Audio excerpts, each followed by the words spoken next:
Hi dear friends, welcome to chalk board stories. അപ്പം നമ്മുടെ daily ബൂസ്റ്ററിൽ ഇന്ന് എത്രാമത്തെയാണ്? 30 ദിവസങ്ങളായി നമ്മുടെ ഡെയിലി ബൂസ്റ്റർ ഇങ്ങനെ മുന്നോട്ട് പോകാൻ തുടങ്ങിയിട്ട് അല്ലേ. അപ്പം ഏകദേശം 30 ക്വസ്റ്റ്യൻ പേപ്പർ ആയിട്ട് നമ്മൾ ഒത്തിരി ക്വസ്റ്റ്യൻസ് ആണ് നമ്മൾ ഇതുവരെ എന്ത് ചെയ്തിരിക്കുന്നത്, റിവൈസ് ചെയ്തിരിക്കുന്നത്. ഇംഗ്ലീഷ്, അതേപോലെ തന്നെ മലയാളം, അതേപോലെ തന്നെ മാത്സ് എന്ന് പറയുന്നത്. ഓക്കെ ആണല്ലോ. അപ്പോൾ ഇന്നത്തെ ക്ലാസ്സിലേക്ക് നമുക്ക് പോകാം. ഫസ്റ്റ് ക്വസ്റ്റ്യൻ നോക്കാം. എന്താ പറഞ്ഞിരിക്കുന്നത്? ഇംഗ്ലീഷാണ് നമ്മൾ ആദ്യം ചെയ്യാറല്ലേ. അപ്പൊ ഇത് 88/2022 അതായത് +2 ലെവൽ പ്രിലിംസിന്റെ 3rd സ്റ്റേജിലെ ക്വസ്റ്റ്യൻ പേപ്പർ ആണ്. ക്വസ്റ്റ്യൻ പേപ്പർ ഞാൻ ടെലഗ്രാമിൽ അപ്ലോഡ് ചെയ്തിരിക്കാം. അതിന്റെ ഫൈനൽ ആൻസർ കീയും കൂടി ഇട്ടിരിക്കാം. നോക്കാം നമുക്ക്. സുമതീസ് പാരന്റ്സ് ഡാഷ് വിസിറ്റഡ് താജ്മഹൽ എന്നാ പറഞ്ഞിരിക്കുന്നത് അല്ലെ. സുമതിയുടെ പാരന്റ്സ് എന്ത് ചെയ്തു? എവിടെ പോയി വിസിറ്റ് ചെയ്തു അല്ലെ? താജ്മഹൽ വിസിറ്റ് ചെയ്തു. ഇവിടെ സുമതിയുടെ പാരന്റ്സ് എന്ന് പറയുന്നത് പ്ലൂറൽ ആയതുകൊണ്ട് തന്നെ ഇവിടെ എന്താണ് ആൻസർ ആയിട്ട് വരേണ്ടത്? പ്ലൂറൽ ആയ ഹാവ് ആണ് വരേണ്ടത്. Sumathi's parents have visited. Plural subject ആണ്. സോ പ്ലൂറൽ ആയിരിക്കണം നമ്മുടെ വെർബ് എന്ന് പറയുന്നത്. ഹാവ് വിസിറ്റഡ് താജ്മഹൽ ആണ്. Helen of Troy was considered as the dash beautiful woman in the world. Woman in the world എന്ന് പറയുമ്പോൾ നമുക്കറിയാം ഇത് ഏത് ഡിഗ്രിയാണ്? മൊത്തത്തിലാണ്. നമ്മൾ കമ്പയർ ചെയ്യുമല്ല അല്ലെ. പോസിറ്റീവ് ഡിഗ്രി ഉണ്ട്, കമ്പാരിറ്റീവ് ഡിഗ്രി ഉണ്ട്, സൂപ്പർലേറ്റീവ് ഡിഗ്രി ഉണ്ട്. അപ്പൊ ഇവിടെ എന്താണ്? ഇത് സൂപ്പർലേറ്റീവ് ആണ്. കമ്പാരിറ്റീവ് എന്ന് പറയുമ്പോൾ രണ്ടുപേരെയൊക്കെ വെച്ച് നമ്മൾ കമ്പയർ ചെയ്യുന്നത് അല്ലെ. ടോളർ than, shorter than, hotter than നമ്മൾ പഠിച്ചിട്ടുണ്ട്. അപ്പൊ ഇവിടെ എന്താണ്? സൂപ്പർലേറ്റീവ് ഡിഗ്രി ആണ്. ഇവിടെ ബ്യൂട്ടിഫുൾ. അപ്പൊ അത് എങ്ങനെയാ പറയേണ്ടത്? Beautiful, more beautiful, most beautiful ആണ് വേണ്ടത്. Okay. Helen of Troy was considered as the most beautiful woman in the world. Okay ആണല്ലോ.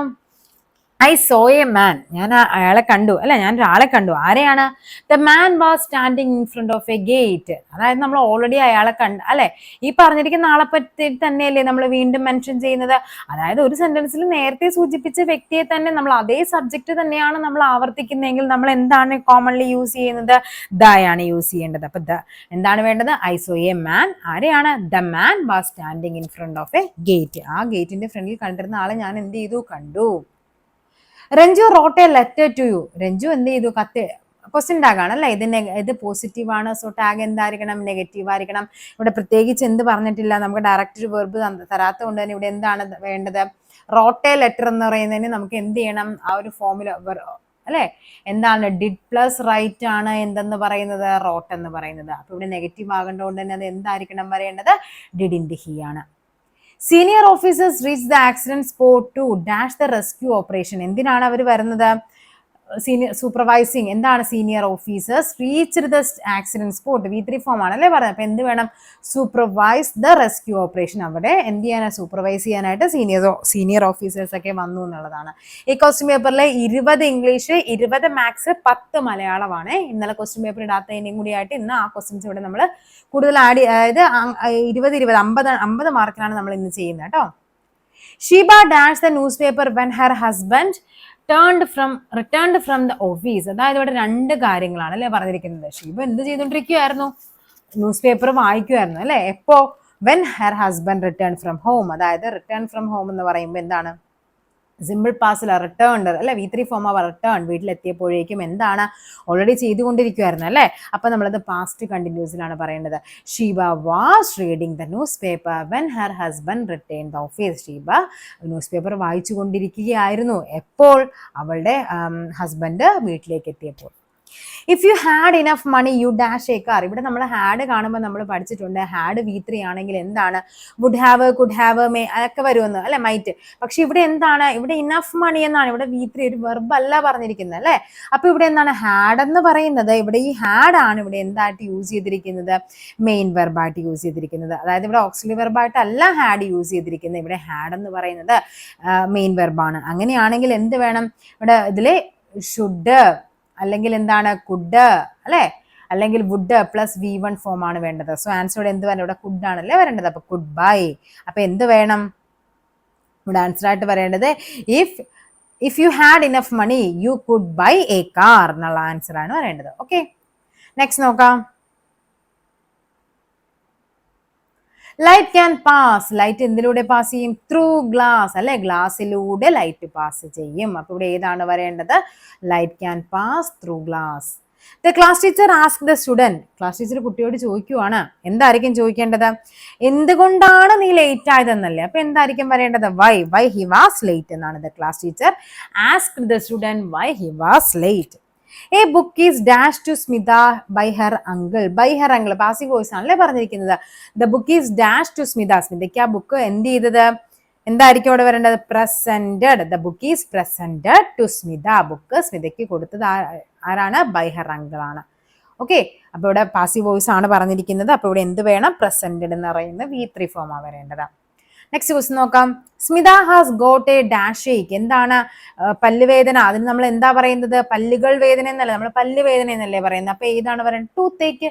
ഓക്കെ, ടീത്ത് എന്ന് പറയുന്നത് എന്താണ്? അതിന്റെ പ്ലൂറൽ ഫോം ആണ്. ടൂത്ത് എന്ന് പറയുന്ന സിംഗുലർ ആണ്, ടീത്ത് എന്ന് പറയുന്ന പ്ലൂറൽ ആണ്. അതേപോലെ തന്നെയാണ് ഫൂട്ട്, പ്ലൂറൽ എന്താണ്? ഫീറ്റ്. പിന്നെ എന്ത് പറയാം നമുക്ക്? ഗൂസ്. അടുത്ത എന്താണ്? ഗീസ്. ഇതൊക്കെ പ്ലൂറൽ ആണ്, ഇതൊക്കെ സിംഗുലർ. ഇതെന്താണ്? പ്ലൂറൽ ആണ്. ടൂത്ത് എന്ന് പറയുന്നത് സിംഗുലർ ആണ്. Smitha has got a toothache. Dash driving my cause accidents. എന്താണ്? എന്തായിരിക്കും? ഡ്രിങ്കിങ് ഡ്രൈവിംഗ് മേ കോസ് ആണോ? മേ കോസ് ആണ് കേട്ടോ. കെയർലെസ് ഡ്രൈവിംഗ് മേ കോസ് അല്ലെ, കെയർഫുള്ള് കെയറിങ് ഇതൊന്നും അല്ല. എന്തായാലും കെയർലെസ് ഡ്രൈവിംഗ് ആണ് എന്തിന് കാരണമാകുന്നത്? ആക്സിഡൻസിന് കാരണമാകുന്നത്. Careless driving may cause accidents എന്നാണ് പറയേണ്ടത്. The synonym of the word shiver. ഷിവറിക എന്ന് പറഞ്ഞാൽ എന്താണ്? ട്രെമ്പിൾ. ട്രെമ്പിൾ ആണ്. ഷിവറിങ് ട്രെമ്പിൾ ആണ്. അതേപോലെ ഫിക്കിൾ. ഫിക്കിൾ എന്ന് പറഞ്ഞാൽ എന്താണ്? അസ്ഥിരമായിട്ടുള്ളത്. പരീക്ഷയ്ക്ക് ചോദിച്ചിട്ടുണ്ട്. ഫിക്കിൾ. ഫിക്കിൾ എന്ന് പറയുന്നത് എന്താണ്? അസ്ഥിരമാണ്. അതിന് നമുക്ക് എന്താണ് അതിന്റെ? ചേഞ്ചബിൾ, അൺസ്റ്റേബിൾ എന്നൊക്കെ പറയാം. ചേഞ്ചബിൾ ഉണ്ട്, അൺസ്റ്റേബിൾ ഉണ്ട്. ഇതെല്ലാം അതിന്റെ മീനിങ്സ് ആയിട്ട് വരുന്നതാണ്. Find out the compound word. Compound word എന്ന് പറഞ്ഞാൽ എന്താണ്? നമുക്ക് അതിനെ സെപ്പറേറ്റ് ചെയ്യുമ്പോഴേക്കും രണ്ടിനും കറക്റ്റ് മീനിങ് കിട്ടണം. നോക്കിക്കേ, ലാപ്പ് ടോപ്പ് അല്ലെ, ലാപ്ടോപ്പ്. അതിന് നമുക്ക് സെപ്പറേറ്റ് ചെയ്യാം. ലാപ്പ് 2 വേർഡ് ആക്കി, നമുക്ക് 2 വേർഡിന്റെ കോമ്പിനേഷൻ ആണ്. ബുക്സ് നമുക്ക് സെപ്പറേറ്റ് ചെയ്യാൻ പറ്റില്ല. വാർഡൻ പറ്റില്ല. ഗാർഡനിങ് പറ്റില്ല. പിന്നെ എന്തൊക്കെ പറയാം? ബ്രേക്ക്ഫാസ്റ്റ് അല്ലെ, ബ്രേക്ക് ഫാസ്റ്റ്, ബ്രേക്ക്ഫാസ്റ്റ്. പിന്നെ നമുക്ക് എന്ത് പറയാനായിട്ട് പറ്റും? ആഫ്റ്റർനൂൺ അല്ലെ, ആഫ്റ്റർനൂൺ. അതൊക്കെ എന്താണ്? കോമ്പൗണ്ട് വേർഡ് ആണ്. ആഫ്റ്ററും നൂണും രണ്ട് നമുക്ക് സെപ്പറേറ്റ് ആൻസർ കിട്ടും. പിന്നെ എന്ത് പറയാം? ഹെഡ് ഏക്ക്. ഹെഡ് ഏക്ക്. ഏക്ക് എന്ന് പറയുമ്പോൾ നമുക്കറിയാം വേദനയാണ്. ഹെഡ് എന്ന് പറയുമ്പോൾ തലയാണ്. കൂടിച്ചേരുമ്പോൾ എന്താവും? തലവേദനയാകും. Deadline. അതൊക്കെ എന്താണ്? കോമ്പൗണ്ട് വേർഡിന് എക്സാമ്പിൾസ് ആണ്. The antonym of the word crowded. Crowded എന്ന് പറയുമ്പോൾ എന്താണ്? തിങ്ങി നിറഞ്ഞ അല്ലെ, ആ ഒരു മീനിങ് അല്ലേ. അപ്പൊ ഏതായിരിക്കും? ബിസി, കാം, വാം ഒക്കെ എന്താണ്? ബിസി അതുമായിട്ട് മീനിങ് ആയിട്ട് വരും. നമുക്ക് വേണ്ടത് ആന്റോണിം ആണ്, ഓപ്പോസിറ്റ് ആ വേണ്ടത്. ആൻസർ എന്തായിരിക്കും? ഡെസേർട്ടഡ് ആണ്. ഡെസേർട്ട് എന്ന് പറയുമ്പോൾ എന്താണ്? വിജനമായ, ഒറ്റപ്പെട്ട ആ ഒരു മീനിങ് ആണ്. ക്രൗഡഡ് ഓപ്പോസിറ്റ് ആണ് deserted. Leena dash new ideas about new year celebration എന്നാ പറഞ്ഞിരിക്കുന്നത്. ലീന ഡാഷ് എന്തായിരിക്കും? ലീന കൊണ്ടുവന്നു എന്നുള്ള മീനിങ് ആണ് വരേണ്ടത്. അപ്പൊ അവിടെ എന്തായിരിക്കും വരേണ്ടത്? ലീന പുട്ട് ഫോർവേഡ് അല്ലെ, പുട്ട് ഫോർവേഡ് ആണ് വരേണ്ടത്. Leena put forward new ideas about new celebration. Okay, put on എന്താണ്? പുട്ടോൺ നമ്മൾ എപ്പോഴും പറയുന്നതാണ് അല്ലെ. പുട്ടോൺ മീൻസ് എന്താണ്? ടു വെയർ അല്ലെ, ടു ഡ്രസ് വൺസെൽഫ്. നമ്മൾ സ്വന്തമായിട്ട് ധരിക്കുക, ഡ്രസ്സ് ധരിക്കുക, അതാണ് പുട്ടോൺ പറയുന്നത്. ഇനി പുട്ട് ഔട്ട് എന്താണ്? Put out extinguish, to extinguish, തീ അണയ്ക്കുക, അതാണ് എക്സ്റ്റിങ്യൂഷ്, അതാണ് പുട്ട് ഔട്ട് എന്ന് പറയുന്നത്. ഓക്കെ, പുട്ട് ഓഫ് എന്ന് പറഞ്ഞാൽ എന്താണ്? പോസ്റ്റ്പോൺ ചെയ്യുക, പോസ്റ്റ്പോൺ. പുട്ട് ഓഫ് എന്ന് പറയുമ്പോൾ എന്താണ്? പോസ്റ്റ്പോൺ ആണ്. ഓക്കെ ആണല്ലോ. പുട്ട് ഡൗൺ എന്ന് പറയുമ്പോൾ എന്താണ്? ടു ഇൻസൾട്ട് ചെയ്യുക. നമ്മൾ എന്താണ്? അവരെ ഇൻസൾട്ട് ചെയ്യുക, തരം താഴ്ത്തി പറയുക എന്നൊക്കെയാണ് പുട്ട് ഡൗൺ എന്ന് പറയുന്നത്. നെക്സ്റ്റ് നോക്കാം.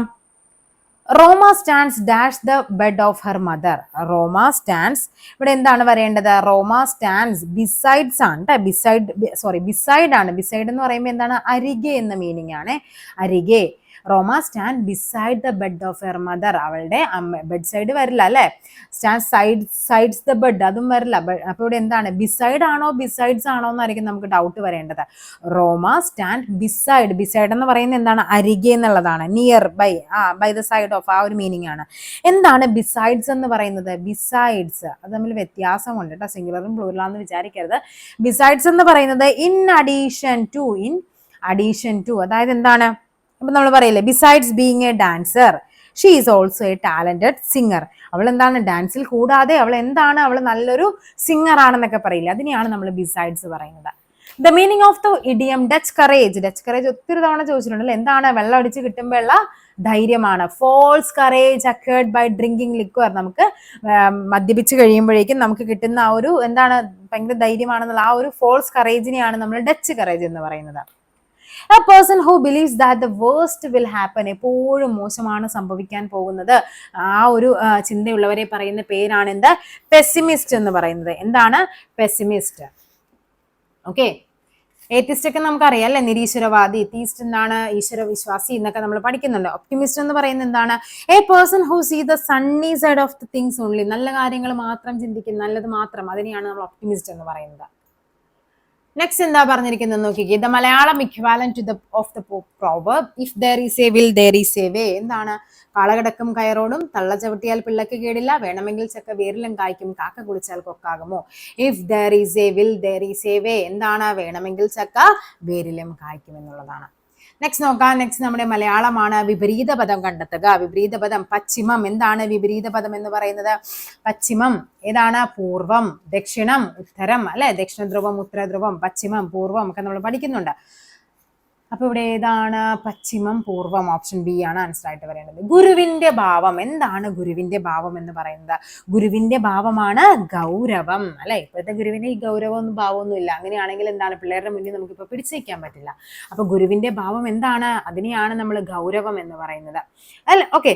ഇനി എന്താണ് ഗുരുത്വം? എന്താണ് അപ്പൊ ഗുരുത്വം? ഗുരുത്വം എന്ന് പറഞ്ഞു കഴിഞ്ഞാൽ ഗുരു എന്നുള്ള ഭാവം, അതിനെയാണ് നമ്മൾ ഗുരുത്വം എന്ന് പറയുന്നത് അല്ല. നമ്മൾ ഗുരുത്വം വേണമെന്നൊക്കെ പറയത്തില്ലേ, നമ്മൾ ഗുരുവാണെന്നുള്ള ഒരു ഭാവം. ഇനി ഗുരുതരം എന്ന് പറയുമ്പോൾ എന്താണ് അല്ലെ, കൂടുതൽ ഗുരുവായത് ആ ഒരു മീനിങ്ങിലാണ്. ഗുരുതരമായ തെറ്റെന്നൊക്കെ നമ്മൾ പറയത്തില്ലേ. അപ്പൊ ഇവിടെ ഗുരുവിന്റെ ഭാവം എന്താണ്? ഗൗരവമാണ്. ഇമ്പോർട്ടന്റ് ആണ്, പഠിച്ചു വെക്കണം. ചേർത്തെഴുതുക. സു പ്ലസ് സ്വാഗതം. എന്താണ്? സു പ്ലസ് ആഗതം സ്വാഗതമാണ്. സു പ്ലസ് ആഗതം എന്താണ്? സ്വാഗതം. സ്ത്രീലിംഗ പദം കണ്ടെത്തുക. എന്താണ്?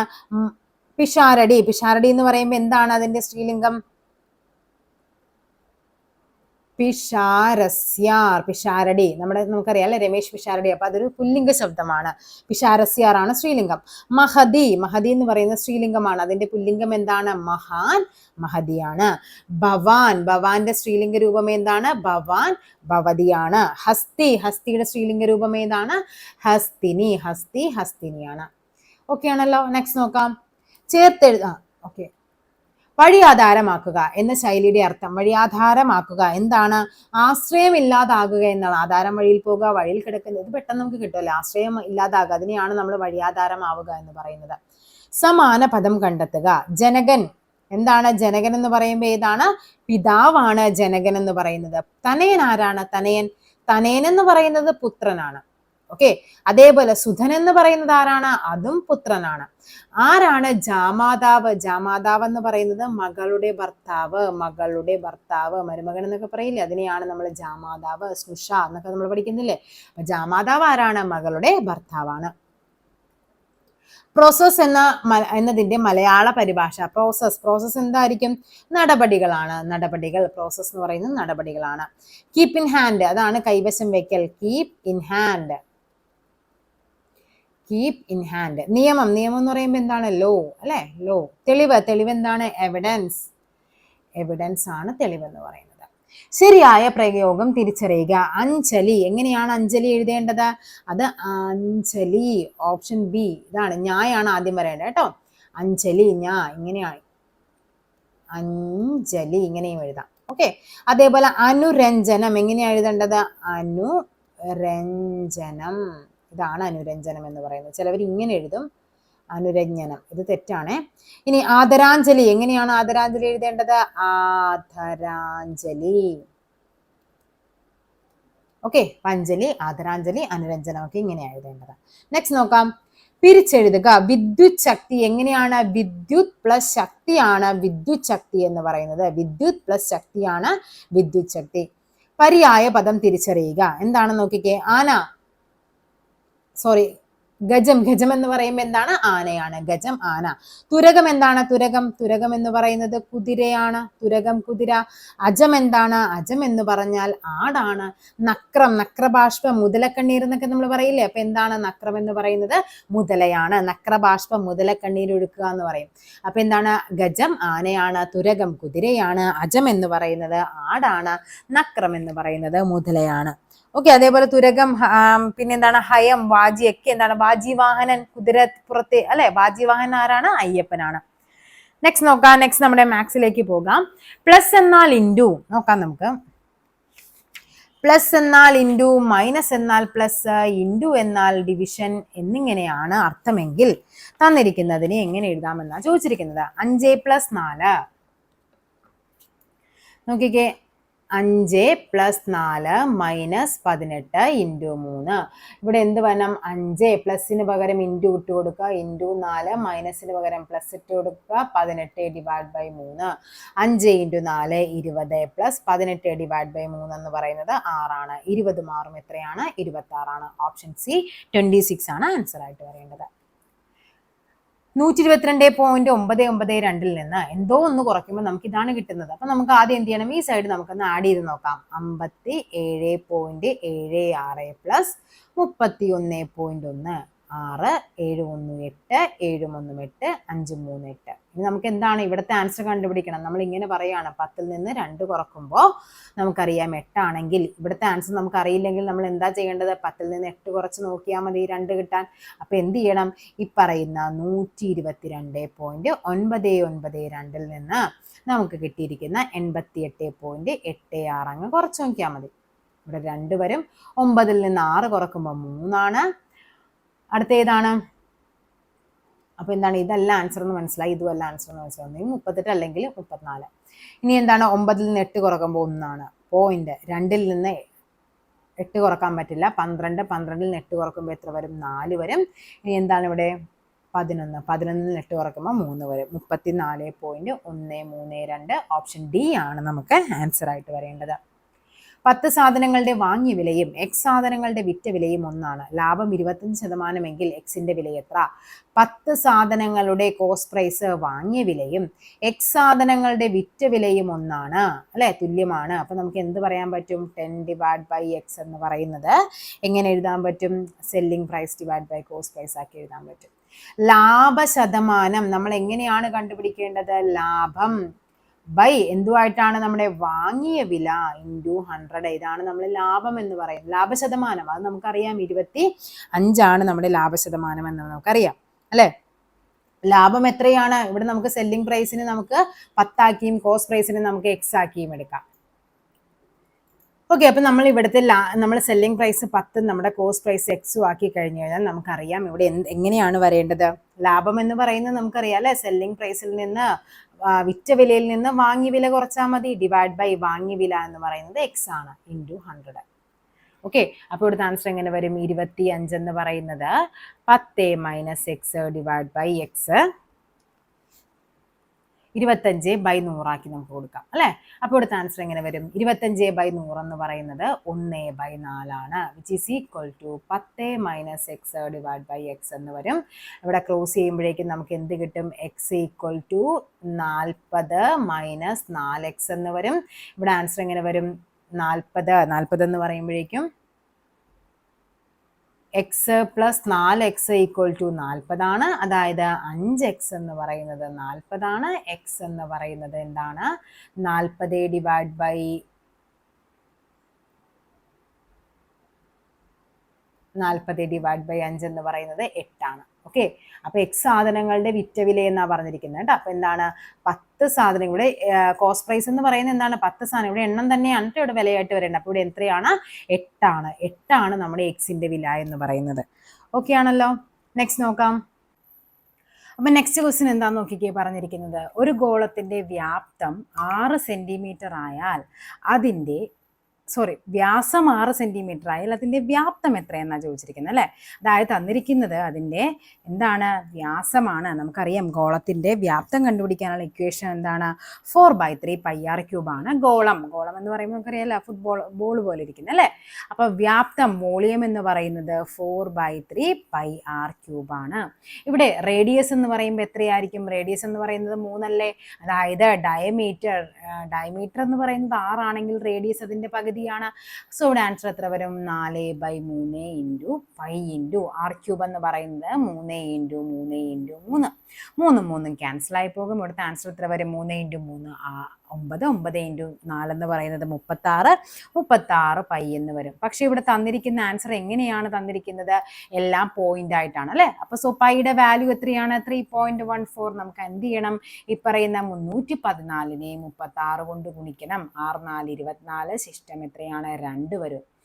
6 8, 6 3 18 വരും. ഓക്കെ, 4 3 12, 3 4, 3 9. ഓക്കെ ആണല്ലോ. ഇവിടെ എങ്ങനെയാണ് വരേണ്ടത്? ഇവിടെ ആൻസർ ആയിട്ട് 4 8 2 10, 0 ശിഷ്ടം 1, 8 4 12, 12 1 13, ശിഷ്ടം 1 വരും. 9 1 10, 10 1 11. ഇതാണ് നമ്മുടെ ആൻസർ എന്ന് പറയുന്നത് 11. ഇവിടെ എന്താണ്? 3.14. പോയിന്റ് കഴിഞ്ഞ് 2 ഡിജിറ്റ് ഉണ്ട്. സോ നമ്മുടെ ആൻസറിലും എത്ര വേണം? പോയിന്റ് കഴിഞ്ഞ് 2 ഡിജിറ്റ്. സോ ആൻസർ എങ്ങനെയായിട്ട് വരും? 113.04 എന്ന് വരും ആൻസർ. ഓപ്ഷൻ ബി ആണ് ആൻസർ ആയിട്ട് വരേണ്ടത്. നെക്സ്റ്റ് നോക്കാം. 15 24 35 48 63. നെക്സ്റ്റ് എത്രയെന്നാ ചോദിച്ചിരിക്കുന്നത്? 15നോട് എത്ര കൂട്ടുമ്പോഴാണ് നമുക്ക് 24 കിട്ടുന്നത്? 9 കൂട്ടുമ്പോഴാണ്. 24നോട് 11 കൂട്ടുമ്പോൾ 35 കിട്ടും. 35നോട് 13 കൂട്ടുമ്പോൾ 48 കിട്ടും. 48നോട് 15 കൂട്ടുമ്പോൾ നമുക്ക് എന്ത് കിട്ടും? 63 കിട്ടും. ഇനി എന്താണ് 63നോട് 17 കൂട്ടണം. 17 കൂട്ടുമ്പോൾ നമുക്ക് എത്ര കിട്ടും? 63 17 എന്ന് പറയുന്നത് 80 വരും. അപ്പൊ അടുത്ത ആൻസർ എത്രയാണ്? ഓപ്ഷൻ എ 80 ആണ് ആൻസർ ആയിട്ട് വരേണ്ടത്. നെക്സ്റ്റ് ക്വസ്റ്റ്യൻ നോക്കിക്കേ. 40 പേർക്ക് ശരാശരി ആഴ്ചക്കൂലി 360 രൂപയാണെന്ന് പറഞ്ഞിട്ടുണ്ട്. 40 പേർക്ക് 360. ഇനി 20 പേർക്ക് എത്രയാണ്? 20 പേർക്ക് 360 രൂപയും ആഴ്ചക്കൂലി 400 രൂപ. ഇവിടെ ഒരു മിസ്സിംഗ് ഉണ്ട് കേട്ടോ ഈ ക്വസ്റ്റ്യൻ. അതുകൊണ്ട് കംപ്ലീറ്റ് അല്ല കേട്ടോ, കംപ്ലീറ്റ് അല്ല. അതുകൊണ്ട് തന്നെ ഈ ക്വസ്റ്റ്യൻ എന്ത് ചെയ്യും? അല്ലെ, നോട്ട് കംപ്ലീറ്റ് ആണ് ക്വസ്റ്റ്യൻ. നെക്സ്റ്റ് നോക്കാം. ഒരമ്മ മകളേക്കാൾ 5 മടങ്ങ് മൂത്തതാണ്.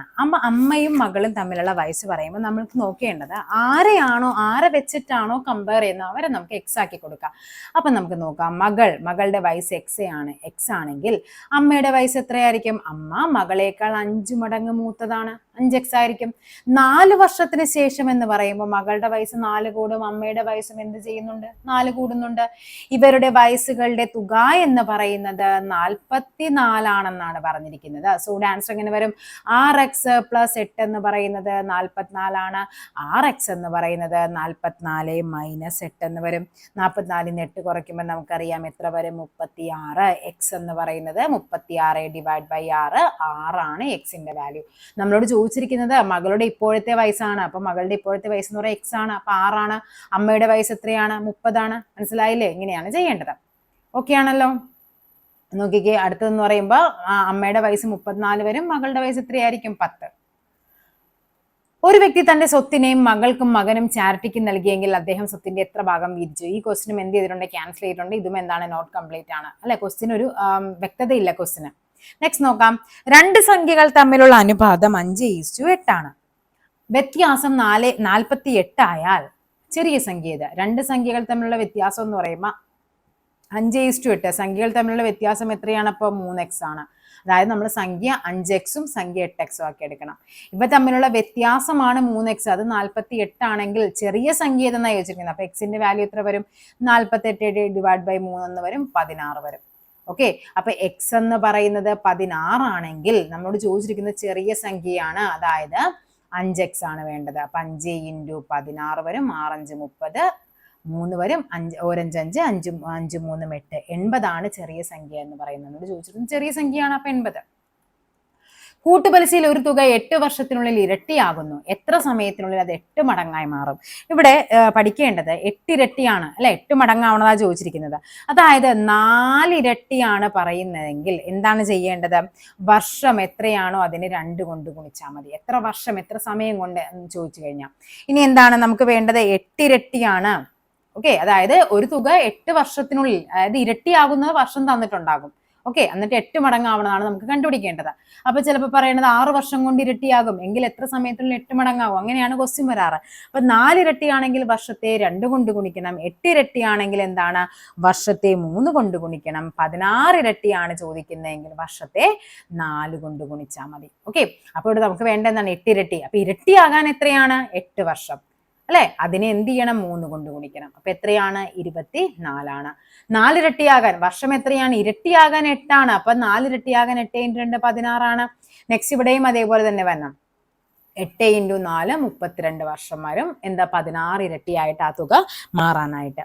നെക്സ്റ്റ് നോക്കാം. ഫ്രണ്ട് എന്നത് HUMGTK എന്ന് കോഡ് ചെയ്തിരിക്കുന്നു. FRIEND. ഫ്രണ്ട് എന്നെ എങ്ങനെയാണ് HUMJTK എങ്ങനെയാണ് കോഡ് ചെയ്തിരിക്കുന്നത്? എഫിന്റെ നമ്പർ എത്രയാണ്? എഫ് എന്ന് പറയുന്നത് 6 ആണ് അല്ലെ. എച്ച് എന്ന് പറയുന്നത് 8 ആണ്. അതായത് 2 കൂട്ടി അല്ലെ. ഇവിടെ എന്താണ്? 2 കൂട്ടി. ഇവിടെ 6 കഴിഞ്ഞ് STU, അതായത് ഇവിടെ 3 കൂട്ടി. I കഴിഞ്ഞിട്ട് JKLM 4 കൂട്ടി.